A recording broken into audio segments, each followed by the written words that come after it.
I was always involved in like mental health, and because I lost my dad quite young, I started taking CBD, and I was really involved in CBD. And for anyone who doesn't know what CBD is, it's the non-psychoactive part of cannabis. It's good to alleviate anxiety, stress, and it also, when you use topically, it's good for inflammation, because we then got scouted by the Gordon Ramsay's team because we were a food product. But I used to think that you could, if you start a business, then you have more freedom, and I just don't believe that's necessarily true. So it's hard when you see these stories, these overarching stories of people where their life just seemed to have like flowed through and through, but like understanding that the messy middle like will make sense at one point, and to just enjoy it. Georgie, welcome to the podcast. Thank you. Great Excited to be here. Yeah, great to have you here. I know we linked up a while ago, and welcome to Australia. Thank you. Very exciting. Never going back. So really keen to chat about your journey. I know you started the company back in the UK. Now you're in Bondi in Australia. You're like, I guess, back at square one. You're figuring out what you want to do, kind of all those sorts of stuff. So super relevant. All the above. Super relevant. But I always start off the podcast with one question, and that is, what did you do after high school? What was going on in your heads? Did you go to uni? Did you study? Did you just go into business? Like, what was going on in your life? Did you have pressure from family? What was happening there? Yeah. So I studied anthropology, and I went to uni because it was the path that was kind of set out for me. My mum said it was a good idea. And so I went to study anthropology, which is like the study of humans and culture. And I wanted to go into NGOs. And during uni, I kind of knew that it wasn't quite right for me. So I started studying health coaching. I was really into like health and wellness and all that. And then after uni, I actually never went into a proper job. I started my first company straight out of uni. And I was itching to go. Like by the time uni came up, I felt like there just wasn't enough going on at uni. Like I needed creative outlets, like I needed all these things, and I felt like I was just studying to get to an endpoint. And like so my company kind of filled in that gap and that void and that creative energy and that like networking side of things. So yeah, that's what I did straight out of uni. And like you felt it was just like just doing it for the sake of it at that point. Did you know you were going to use your degree, or did you kind of knew towards the end? It's like, I'll just finish it off. I want to pursue something more like this company. I think kind of a bit of a backstory to me is that I was always involved in like mental health. And because I lost my dad quite young, when I came out of uni, I kind of knew that I didn't really want to waste time doing things that weren't quite right for me. So I started the company as a way to connect with other people who struggled with mental health. And that looks like kind of going to markets on the weekend and literally talking to people who had struggled with anxiety and had struggled with their mental health. And so it looked like that. And the initial product launch was just a kind of market company. And then we ended up building a community of people who'd come back with these products. And then we launched the e-commerce. And then it was a rolling ball. So I never set out to start the company. Yeah. But it kind of snowballed into what it was. And so how did it start? What was happening? You mentioned you were just going to market. Like obviously, yeah. and what do you end up creating? Like tell us the story, you know, the whole story. Yeah, the context. So I started taking CBD, and I was really involved in CBD. And for anyone who doesn't know what CBD is, it's the non-psychoactive part of cannabis. So it's good to alleviate anxiety, stress, and it also, when you use topically, it's good for inflammation. So I took it orally. And basically realised it was back when it was legalised, 2015. And there wasn't many products on the market. So I basically ended up going to this XL trade show. I found this really like crazy scientist kind of guy. And he was basically creating these products in a lab. And I remember going to his talk and I was listening to him. And he was like, you were the one person in the crowd that properly listened to me. And I was like 21 at this time. I have to say, you can tell. Yeah, like when I'm presenting, there's always one or two people that are like fully engaged, and you just feel like so seen by them, and it's like, oh my god, you feel so almost special. You're like, oh, I love this person, because a lot of people, you know, they'll be watching, they're not like on their phone or anything, but you can just tell the people that are like nodding engaged, and they're like their eyes are open and stuff. And it makes you feel better when you're speaking. 100%. You feel like you're connecting with people. So I was really engaged. So basically, ended up convincing him to create me 5 products. This is all along with my co-founder. My co-founder was there the whole journey. And so I ended up convincing him to create 5 products. I took them to market, kind of like chatted to people, told the story of the brand like over and over again. And I would keep telling it, because you could see when you're talking to someone, they check out. Yeah. I would keep telling it until I knew it had landed with them and I knew it had resonated. And then I got to a point where I honestly told it probably about 10,000 times. And I knew I'd like clicked. And then that's when we kind of snowballed into launching the e-commerce site and kind of the social media and like telling the story of the brand from there.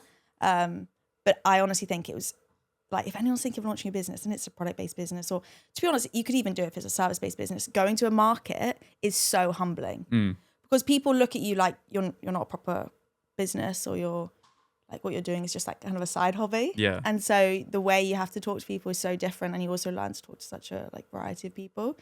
Like the journey from when I started markets to when I ended is like 180. And you're like dealing with the everyday people, so you're chatting with them. It's like you're doing basically market research. Yeah. And figuring out what people want and what their pain points are, and you'll start to find commonalities, and you go, okay, interesting. Well, maybe we should tap into that. Blah blah blah. Yeah, exactly. Yeah, you literally get hands-on experience with it, and also because CBD was so new, you couldn't really Google and do market research that way because no one had really done it yet. So it was really it was hands-on experience, and then by the end of it, I was excited to start markets because it was like 5 days a week, and then the weekends, and then kind of it was intense. We were lugging products to these markets. We were setting up the store. It was just like long days. So that's how you started. You just like developed a product and just sold it to the markets. Pretty much. And then it scaled from there. Yes. Wow. Yeah. And you say you're doing like 5-day markets, like every day. So we'd work Monday to Friday e-com, and then we do the markets mainly on Saturday and Sunday, and we do the odd one like throughout the week. But yeah, we just figured out that was like the best way to grow the company, and then kind of started contacting independent stores around London. We were basically in Brick Lane, and a lot of the distributors roll up in trucks on Brick Lane. And the best way to get into a distributor is to literally go up to the trucks and the guy bringing out the products to the restaurants and kind of like hand him your product. So we basically ended up kind of doing that, stopped markets, and then focused solely on e-commerce and independent stores, and learning the marketing as we were going. Yeah. And it was so much fun. Like Well, I was going to say, before we keep going on, do you want to give us your little story pitch then that you said 10,000 times? And like, what do you end up creating, if you can remember it? It's a bit of an emotional one. Yeah. Yeah. Well, so I got into CBD because I lost my dad. And my dad struggled with his mental health his whole life. He struggled with depression, chasing the wrong things, going after money, and not really following his passion.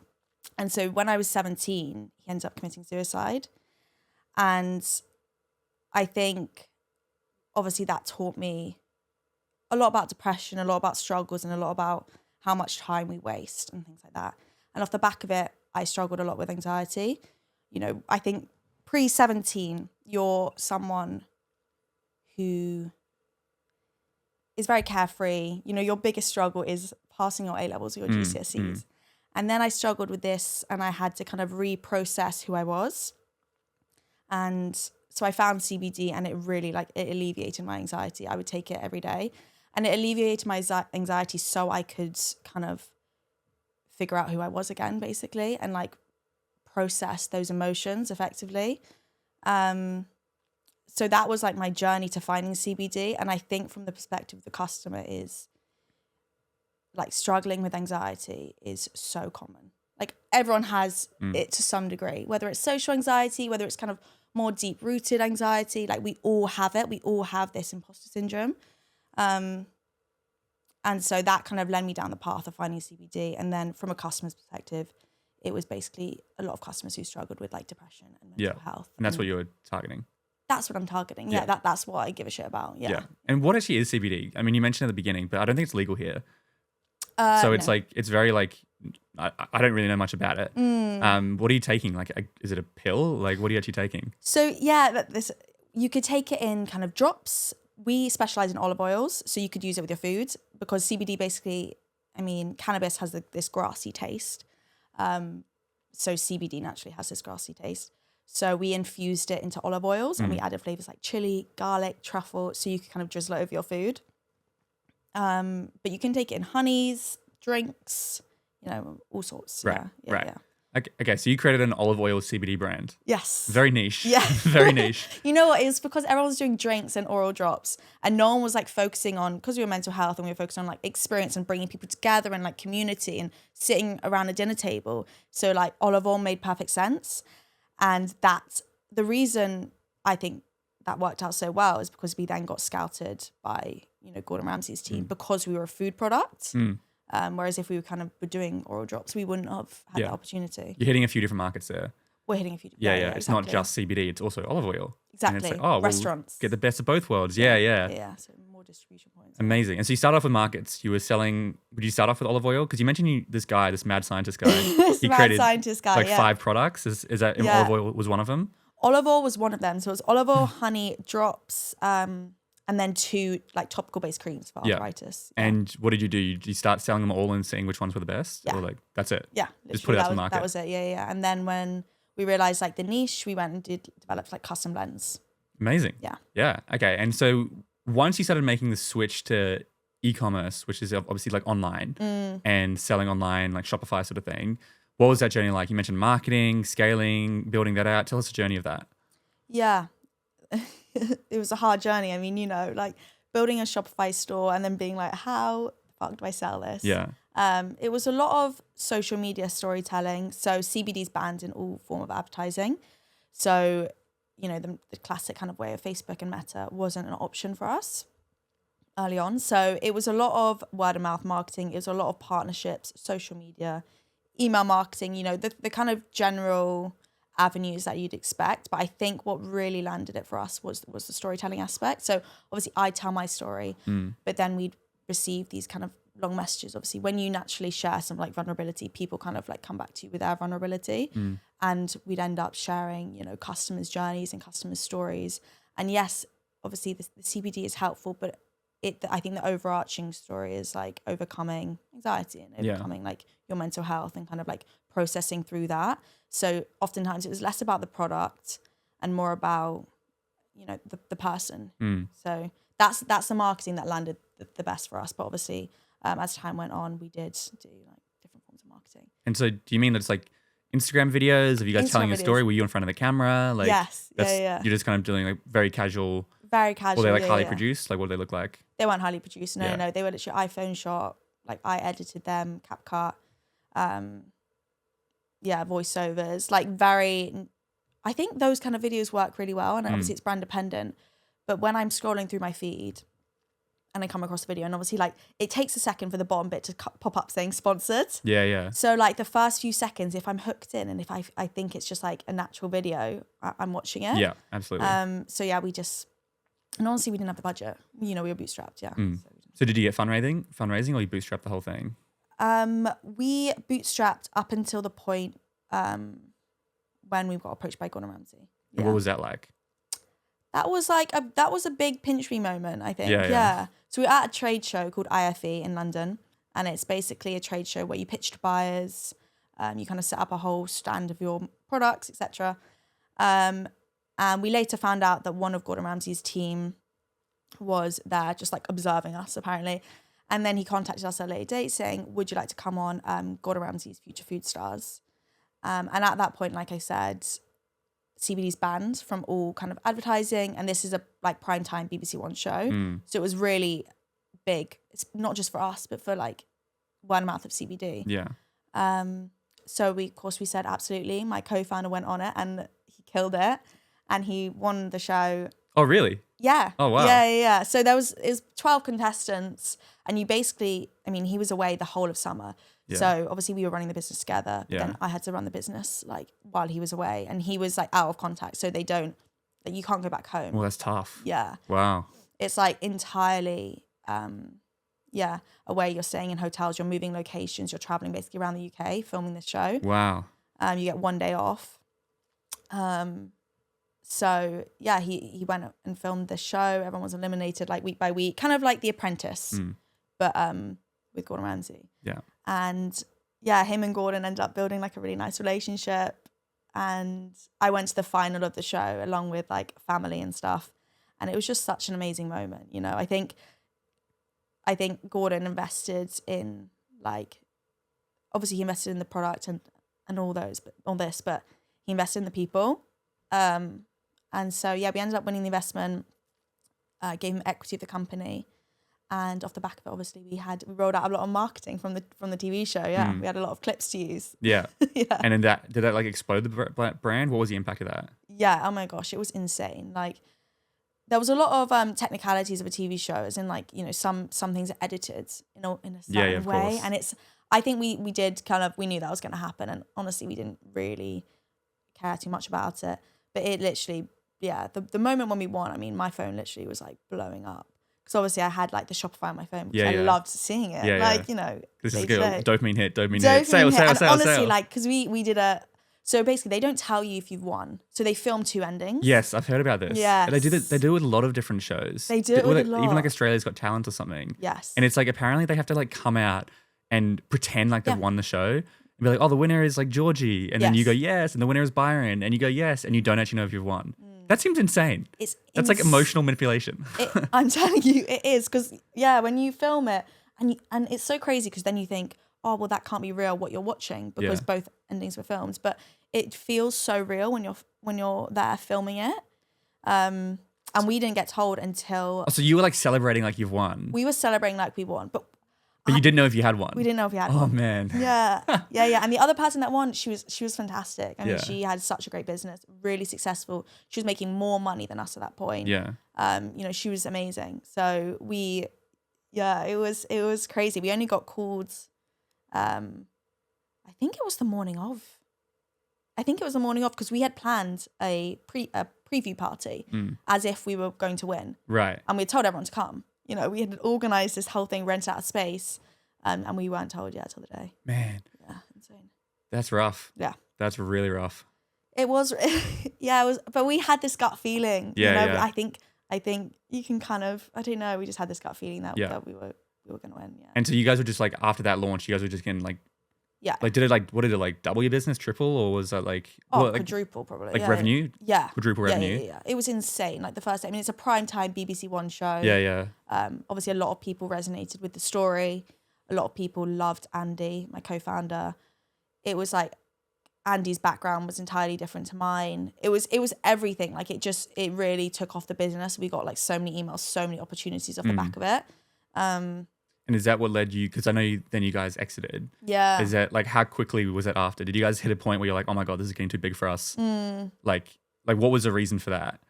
Yeah, the reason for that was more kind of complex. I think we had both started this business straight out of uni, and we had no other experience. Like I had never worked in another context, so I'd only known CBD. And I think we both, and he wanted to get into like property and, you know, had other ambitions. And I think we'd hit this point where we had learned so much. I mean, you know, like the value of the company, yes, it's sometimes monetary, but sometimes it's in the learnings and the process of building it.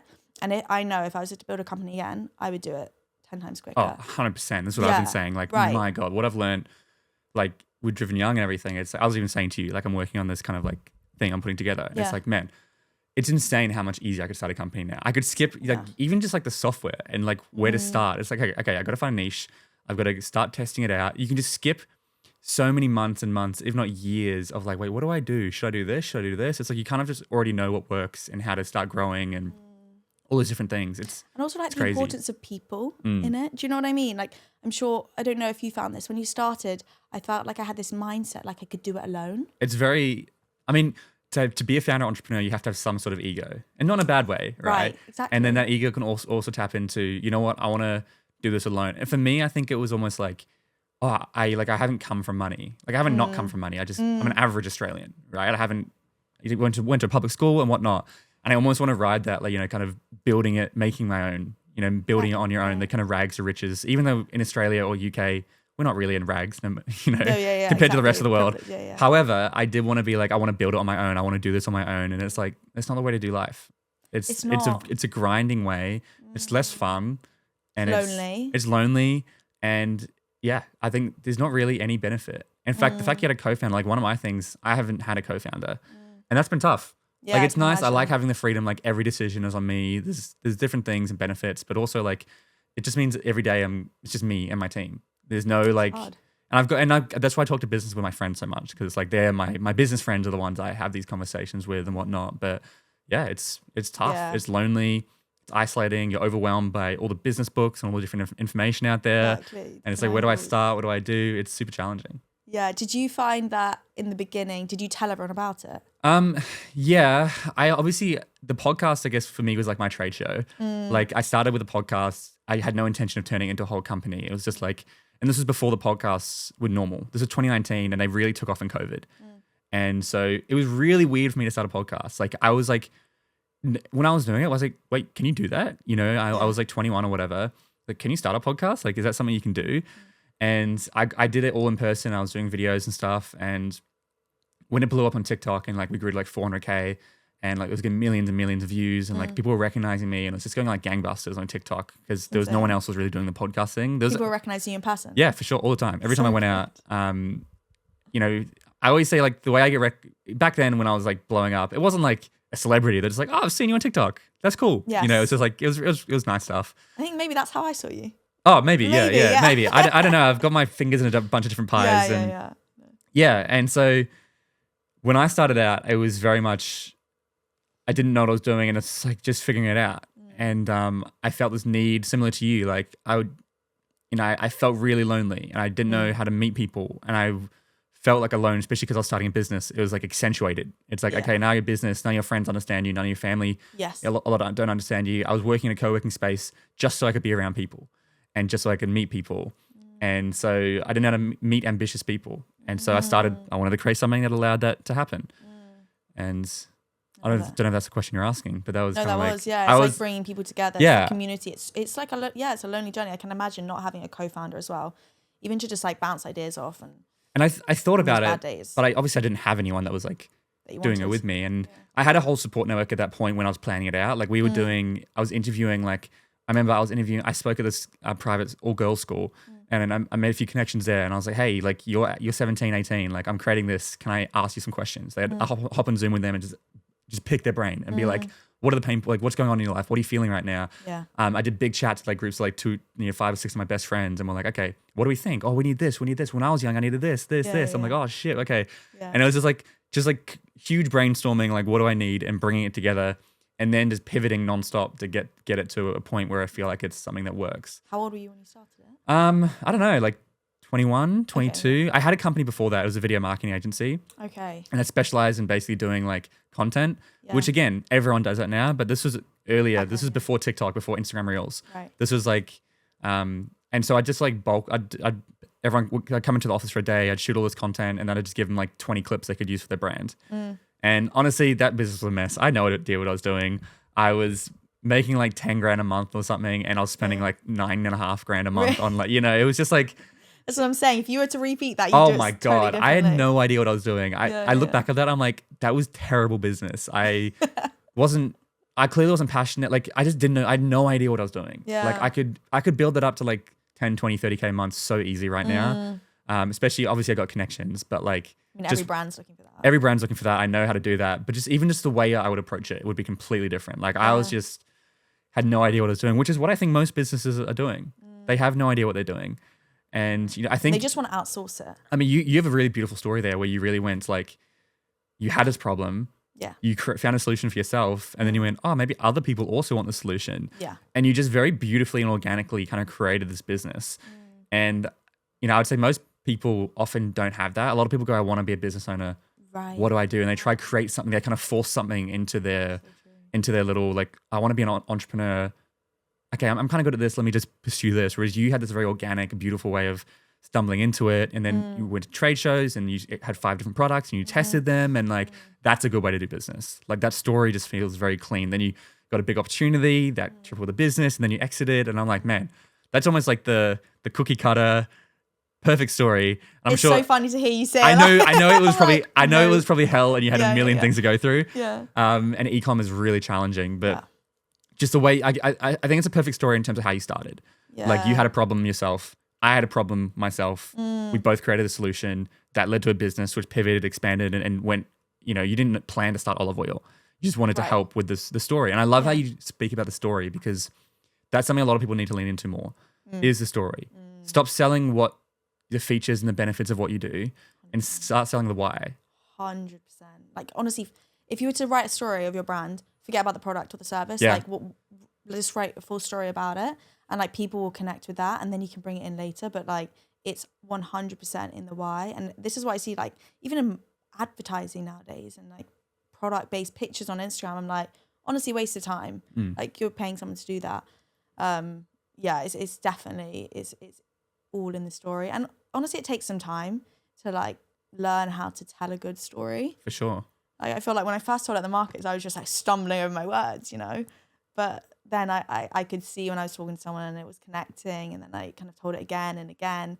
And then, okay, this kind of person, this really resonates with them. Like, what are their pain points? So I'd like slightly tweak the story to say what would land with them. And then that's pretty much what I did in the advertising. Yeah. It's just, I almost like the idea that like, because you couldn't advertise on like Meta and stuff, it's almost like a good exercise to be like, you were forced to come up ways of promoting it and you couldn't mention what you're doing, which is actually a really good exercise for businesses to do. Or like if you're a early stage founder, or what, it doesn't really matter, whatever stage you're at, if you like did almost the exercise of, okay, if we had to promote our brand but we couldn't show or talk about what we did, how do we do that? And hopefully, and there has to be some story, you know, whether there's always a story, there's a why behind what you're doing. Yeah, like, no doubt. Even entrepreneurs who just want to be entrepreneurs, so they kind of do it backwards and come up with an idea. Yeah, like there's still a story there, you know, because there's still a story there. There's always a story, and if there isn't a why, then I'd be like, why are you doing it? If there's no why, it's like, then it's going to be hard to connect with customers. It's going to be hard to resonate with them, and it gets challenging. Yes. Anyways, let's finish. So you got this investment with Gordon Ramsay. So he invested in the company. He invested in the company. Like, do you mind if I ask how much? Like, so he invested £150,000. Yeah. For 15%. Okay. Oh wow. So he gave us, it was a really good deal. I mean, we were kind of comparing it to The Apprentice, where they gave £250,000 for 50%. Yeah. So we were quite, you know. Well, and he also probably 4x your business overnight. Well, exactly. And also all his kind of team, like. Man, that seems like a very good deal. I mean, yeah, we thought that too. We're like, do you want more? I was going to say, we'll give it to you for free. Literally. So that happened. Like, it literally, built the business. Obviously, we had a really good valuation. It valued the company at £1 million. Yeah. And then that's at the point where we both we were happy doing it. Obviously, we were the happiest doing it probably when we were at the markets, to be honest with you. Yeah, like the grassroots. Like that's why we did it. Like, I did it to help people who struggled with their mental health, and that's actually the honest truth. And then when there's all this like influx came in, I didn't feel like I necessarily, this was the path I wanted to go down. The co-founder felt the exact same. And I think it's like having that vulnerability to admit that maybe you don't have the skill sets required to bring it to the next level that you want to build it to. And equally that I felt like I could be happier doing other things. Did you feel like it was consuming your life? And like, did it get to a point where it's like, which I've experienced as well, where you're like, I love my business, but it's all consuming. There's always gonna be challenges in business, no matter what people put out online. I have challenges in my business, you have challenges in yours, like it's completely normal. And did you feel like you hit like were you burning out? Were you like, you were just like, totally. I was like so tired. I felt so isolated as well. Like, my friends would, you know, do things on the weekends, and I'd be so exhausted from like having all these ideas and then like having to structure it strategically and like take on all this responsibility that like I wouldn't go. And then that's kind of a bad cycle to get into. And that's not like, obviously going back to my dad, I saw him work so hard and so tirelessly, and he had this entrepreneurial itch. And like, I saw that path and I thought to myself, like, this is not, like, nothing is ever worth like your happiness, like nothing. So it was that point where I was just like, I could be happier. I don't know doing what or what I'm gonna do. But yeah, and the co-founder agreed. He had kind of other things he wanted to do. And that was at that point. And honestly, within like the same week was when I met kind of my freelance clients. And like, so it does, like, when you just kind of trust that gut feeling, it leads to the most like amazing opportunities. So that was probably about 2 years ago when we like made the decision. Yeah. And you guys exited, you sold the company. Exited. And we didn't sell it.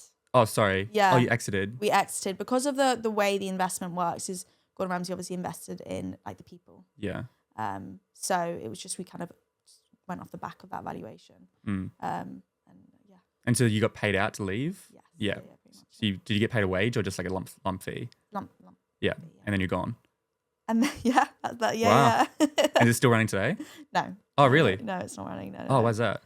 It's just it was just the way the kind of like the exit worked, and the like the speed at which we wanted to do it. It was just the quickest way. Yeah. So we just decided it was the best option for Did you us. feel like sad or emotional at all, or were you really like keen to move on to the next thing?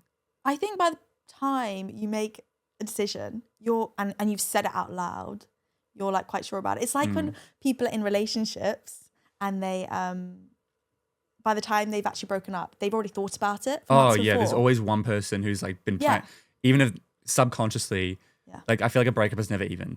It's always like one person has been like thinking about it for a longer time. 100%. Yeah. So it was like that. Like by the time I had said it, I was 100%. And then, you know what happened? I was sad because I was like, it's your baby.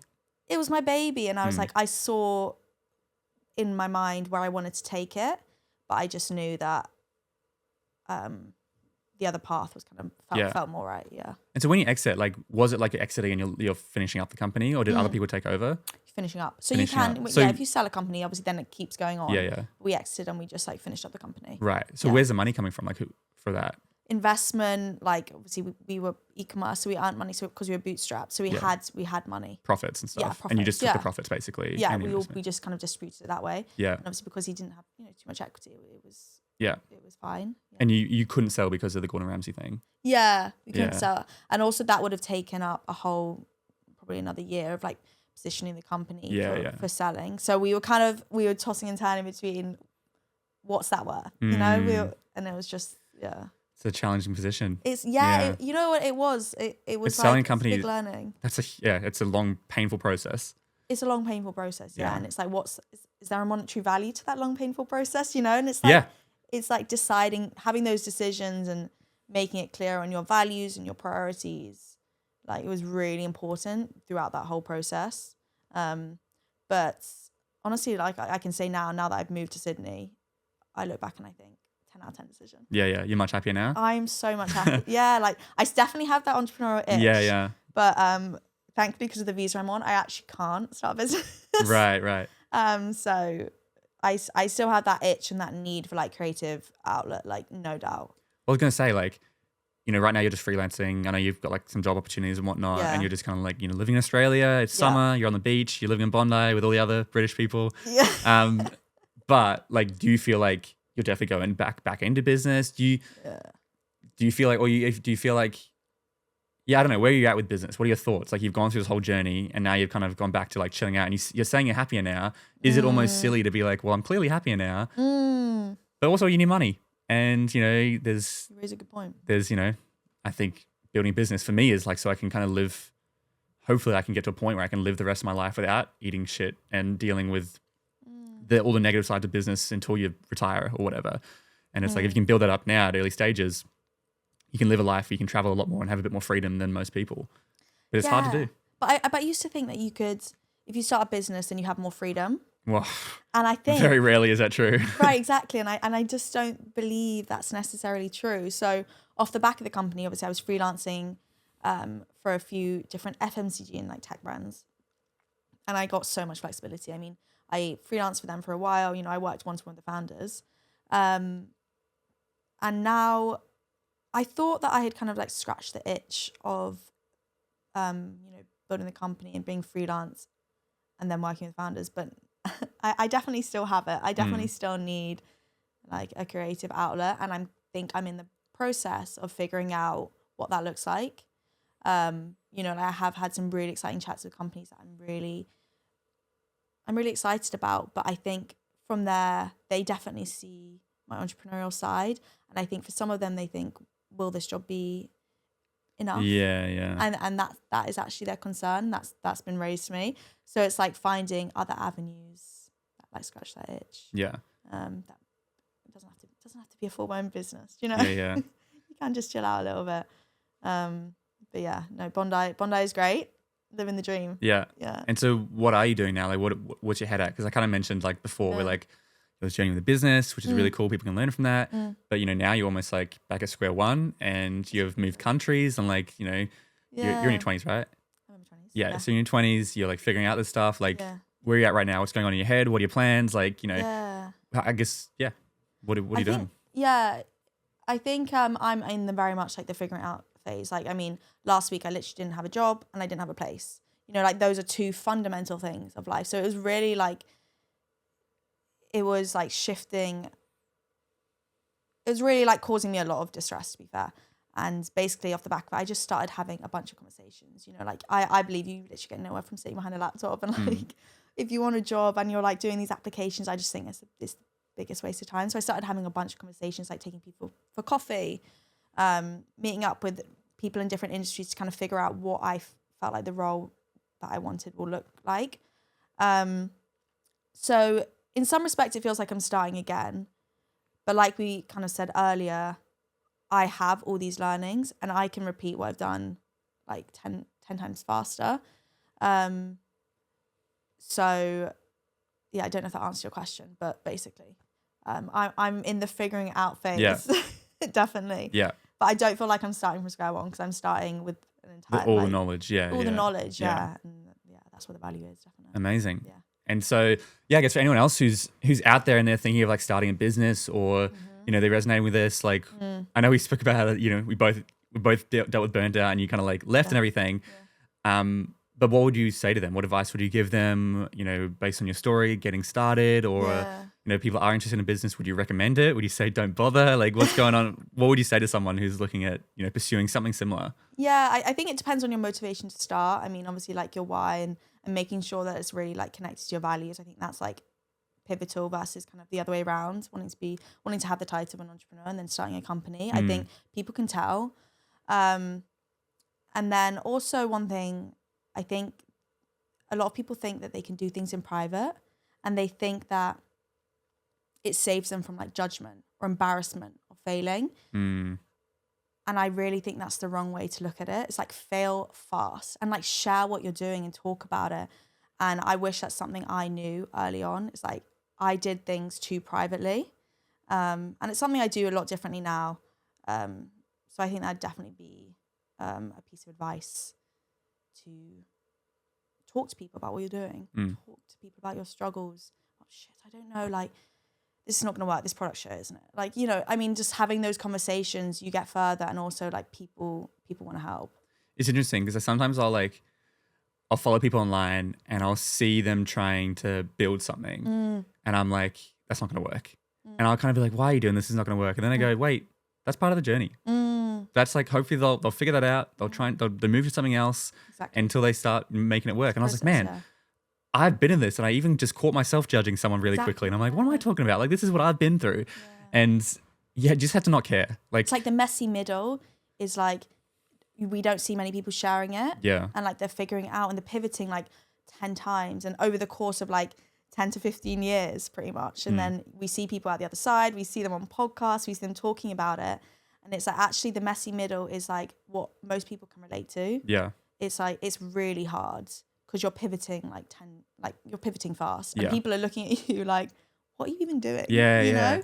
Like, oh, she's moved on to this now she's doing this. And it's like, it looks chaotic from the outside. And it is chaotic, but you have to figure it out. You have to figure it out. It's unlikely you're just going to choose.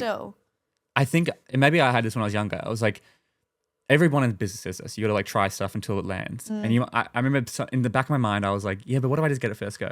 And you're not going to. It's unlikely you're going to, unless, you know, you only get it first go if it's like you've been dealing with that pain yourself. Yeah. And you'll hit the pain point first go, but you know, you might have 5 different products like you had. You know, my program's changed a lot since the original one because I had to pivot to what do people actually want and what are the real pain points and who are we targeting and all those different things.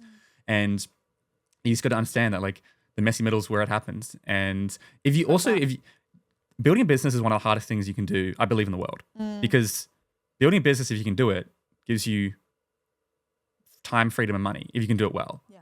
And that's pretty much what everyone wants in life. Yeah. So it's like, if that's what everyone wants in life, business is hands down the quickest way to build money, but it's also probably the most difficult. And if you're going to pursue something that is super, super difficult and you're not going all in on it and you're not willing to put yourself out online and you're not willing to like just embrace it and go full out, how the hell do you think you're going to succeed? Yeah. Because it's like someone else is going to do it. They're going to put themselves online. Yeah. They're going to go all out and you're going to lose.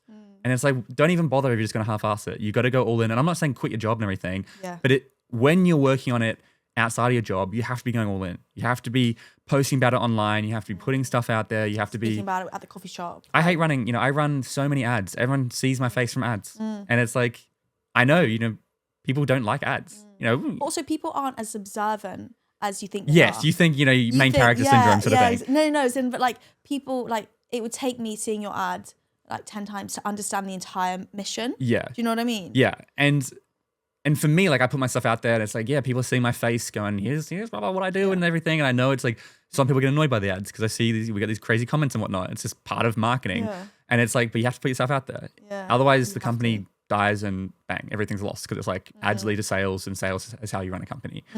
And yeah, if you're not willing to do that, I just don't know. I'm not sure what's going on in your head. And online is also where it happens. And I'm not a big fan of putting myself out online. Yeah, neither was I. Yeah, it's horrible. And it's kind of just a tough pill you have to swallow and be like, all right, I don't want to put myself out online. It's like, okay, well, you're going to be somewhat handicapped compared to someone else is doing it. Yeah, it's like when people start nowadays with the content side and then launch companies. Yeah. It's quite a smart way of It is smart, but it's also, it's interesting that idea of like building an audience first and then selling it is, I don't think you want to build too big of an audience because business is hard. And if you have a big audience, now that messy middle you're testing is being tested on a big scale and you don't have room for error. Like if you're doing it at the markets, you can test and if, this product's not very good, no one really cares. But if you've got a big audience and you launch this huge e-com thing and the product flops, now you've lost a lot of money, time, energy, you're getting a lot of bad reviews and it can expand really bad. And I see this a lot with big creators. Like they'll launch a really shitty product because they're not good at business, but they've got a huge audience. So it blows up originally, but then once the hype dies down, no one really cares. That's not actually a good product. Yeah, exactly. And so I almost think there is like a sweet spot of like, you do want to, it's definitely easier if you can build an audience first. Or if you have that skill set to build the content.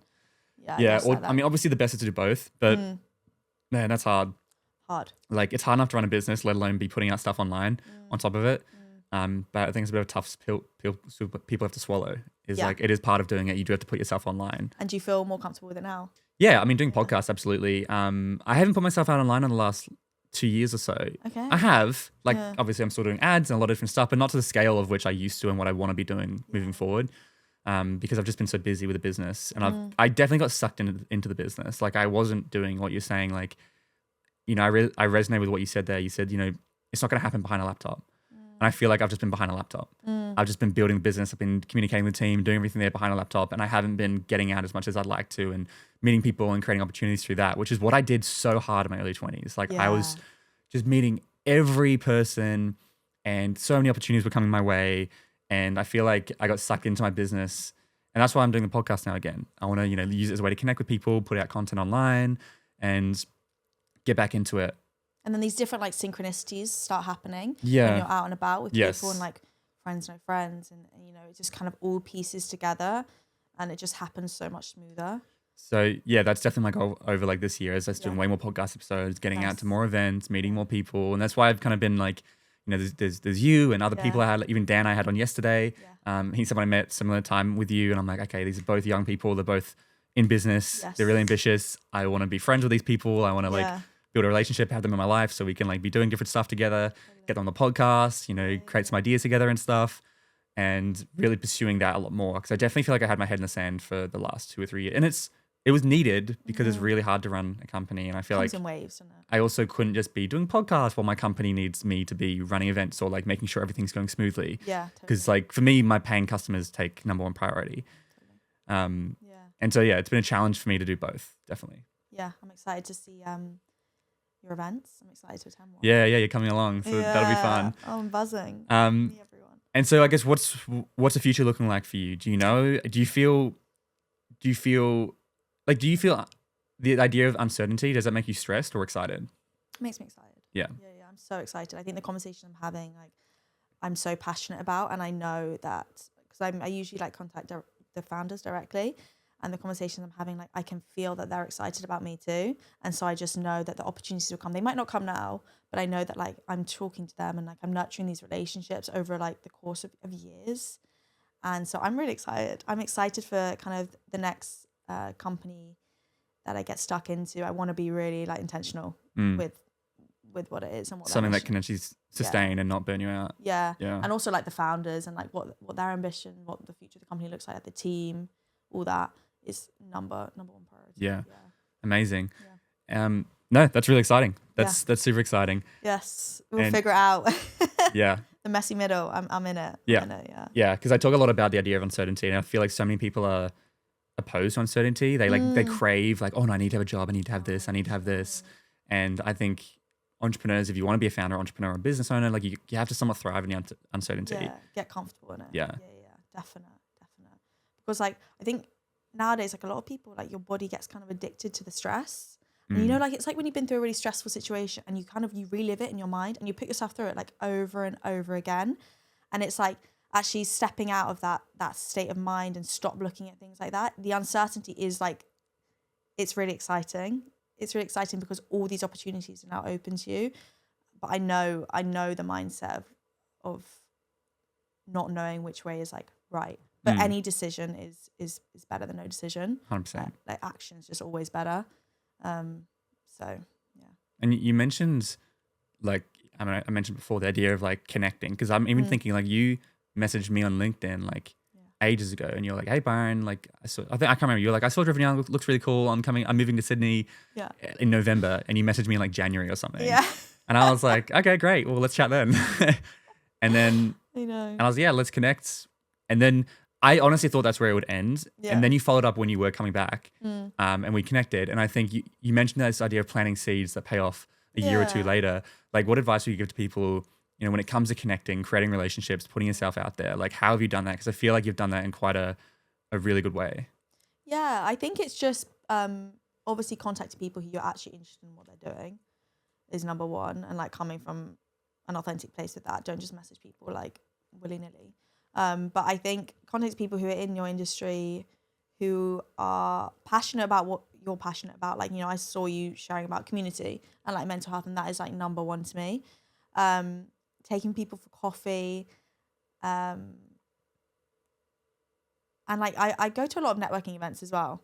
And I meet a lot of people like that in different industries. Yeah, it's just been planting those seeds and making sure it's not reciprocal. You know, like don't ask for something. You know, I think it's so important. Don't ask for something. Just like say, and if you are asking for something in terms of like if they work at a company that you want to work at, be like, what's one piece of advice? You know, like I'm inspired by your career journey. What's one piece of advice like you'd have for me if I was looking to get into X company? You know, things like that. And people appreciate that. Like people love compliments as well. So if you like start the message with a compliment, or if you see someone with a certain career like journey that you've had, just share it. You don't have to have kind of like something profound to say. And then usually I just like I met up with you I think in the first week I arrived here. Yeah, it was quick. Yeah. And you are you like LinkedIn? Like where are you finding these people? Like I'm always thinking of someone who's like doesn't understand this idea. Yeah. And they're like, okay, like meet people, but how do I meet people? Like, what do I say? And the key thing is, you know, be curious, find people that genuinely interest you, and don't have an intention, and don't be desperate. Like, don't think I need to connect with people so I can get a job, so I can get this. Yeah. It's like, because then you're going to start messaging people, and you've got an intention to get a job off them.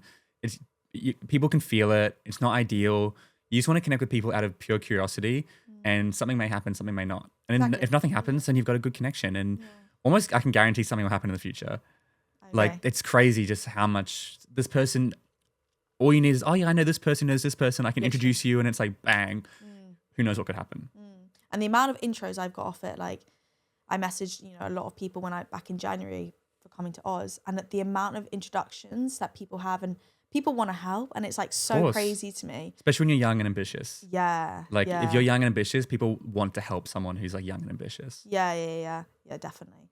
So in terms of practicing, LinkedIn, and then from LinkedIn, you'll often find an in-person event. And from that in-person event, you'll have, you know, 10 to 15 conversations, and then you'll loop back around on LinkedIn or wherever they want to be contacted, maybe go for coffee with a few of them. And then it's kind of a rolling ball effect. You know, getting started is primarily like online or an in-person event. But I would say you have a better strategy if you did want to connect with somebody, for example. Let's say you want to get a job and you need to connect with the HR person of a big company or something, and you don't want to go straight to them and ask for a job because they get that all the time. Yeah. It would be smarter to connect with somebody who knows them, win them over, and be like, oh, I'm looking for a HR thing. Oh, I know this guy. I'd love an introduction. And now that's a little deceptive and whatnot. But honestly, that's a much better play. Yeah. It's a much better play to get the best friend or the connection first and get an intro. Yeah. Intros are insane. They cut.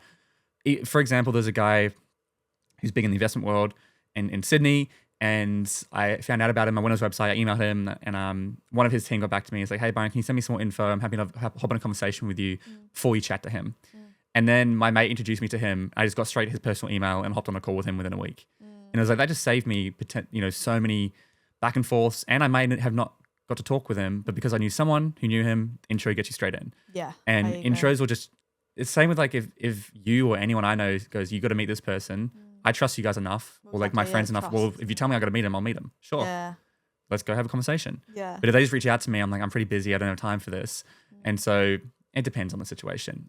It depends on the situation, yeah. But point is, connections are important, and you're never just connecting with that person. You're connecting with their network as well. Yeah. Almost imagine it as like, I'm going to coffee with this person. Is it a waste of time?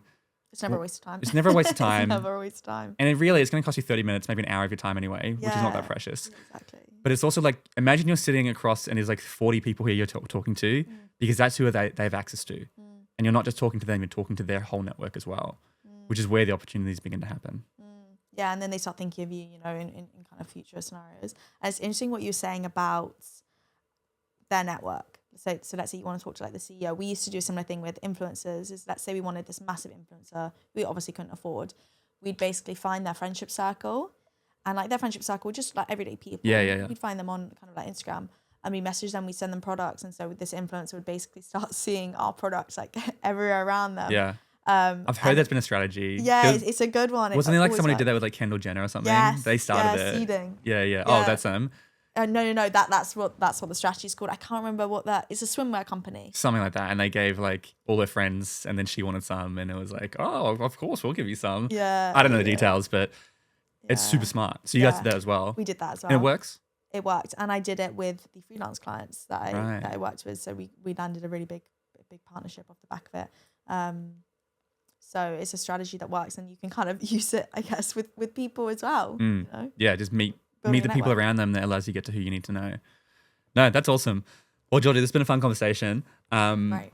I always finish on one final question, and that is, what advice would you give to an 18-year-old today, or somebody who's in their 20s, like any young people about to enter their 20s or living their 20s? What would you say to somebody like that? One piece of advice is it's a hard one, yeah.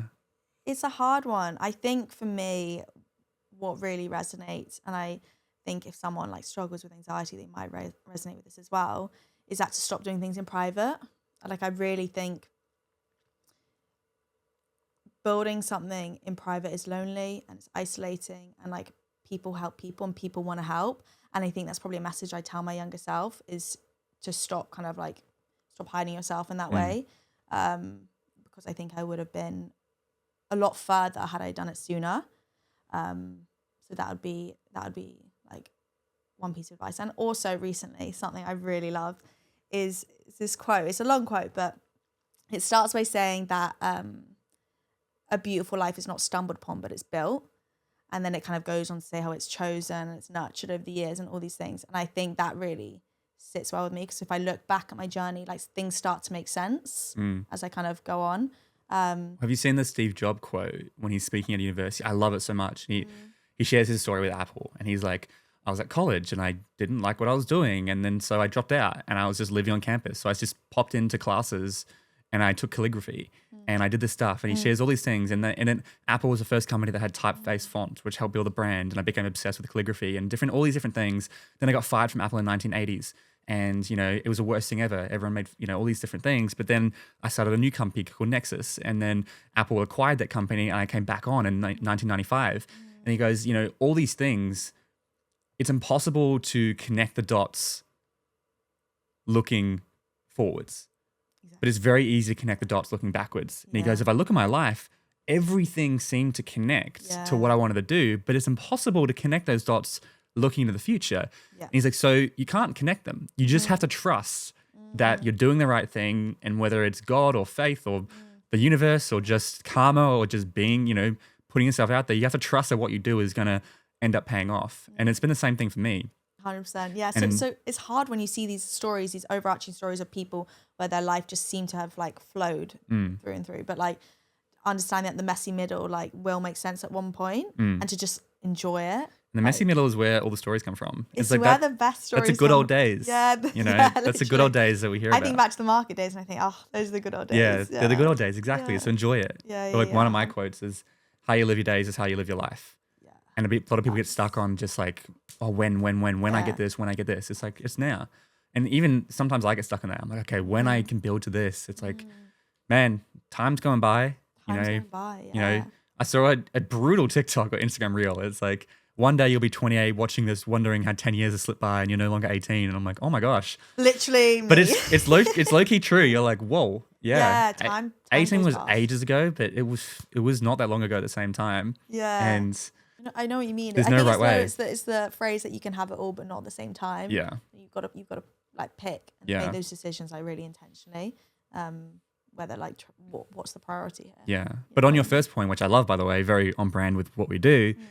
Your first point, you said don't do it alone. Yeah. You know, especially if you're starting a business, you want to have people around you, put yourself out online. You know, you've got to embrace it. You got to meet those people, and that's what Driven Young is all about. That's what I'm all about. You know, having those people around you. Don't let your ego get in the way.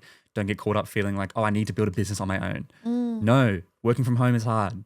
You know, you go to a co-working space not to be more productive, but to meet people and feel like you're part of something. Yeah. And it's super isolating because then you mentioned it earlier, you become that busy friend.